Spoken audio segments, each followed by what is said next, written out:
বাংলাদেশ জামায়াতে ইসলামের মনোনীত প্রার্থী ডক্টর মোস্তফা ফয়সাল পারভেজের নেতৃত্বে বিবিরপুকুর বাজারে তাদের প্রতীকী চিহ্ন স্থাপন করে। এটা বিবিরপুকুরের কিছু নেতাকর্মীরা এই প্রতীকী চিহ্নটি স্থাপন করেছে। তাদের মুখ থেকে আমি শুনবো তাদের কথা।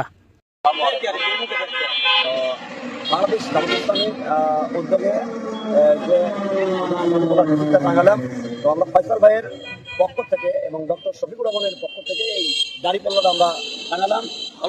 কাহালুর নন্দীগ্রামে 18 কোটি মানুষের প্রিয় প্রতীক দাড়িপাল্লা মার্কা আমরা টাঙালাম। এটা আমাদের ভালোবাসার প্রতীক। আর ফয়সাল ভাই আমাদের খুব কাছের মানুষ, খুব ভালো মানুষ।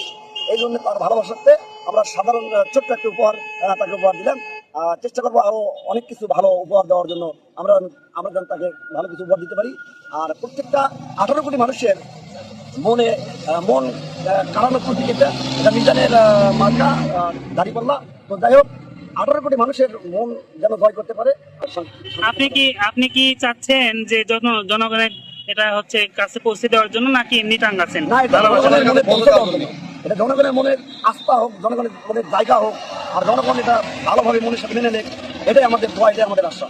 আমি 18 কোটি মানুষের কাছে এই দাড়িপাল্লা মার্কার পক্ষের সমর্থন এবং দোয়া ভোট দুটাই আশা করছি, দুটাই আমি চাচ্ছি। তারা দাড়িপাল্লার পক্ষে সমর্থন দিক এবং ভোট দিক। দেশ শান্তি থাকবে, দেশ অনেক শান্তি থাকবে। যেমন চাঁদাবাদ মুক্ত, দুর্নীতিবাদ মুক্ত আর সন্ত্রাসী মুক্ত বাংলাদেশ হবে। আর এই বাংলাদেশ শুধু ইসলামের আইন প্রতিষ্ঠিত হলেই সম্ভব। তাছাড়া ইসলামের আইন প্রতিষ্ঠিত না হওয়া পর্যন্ত এই চাঁদাবাদ মুক্ত বাংলাদেশ হতে পারে। আমি এই বলেই আমি আমার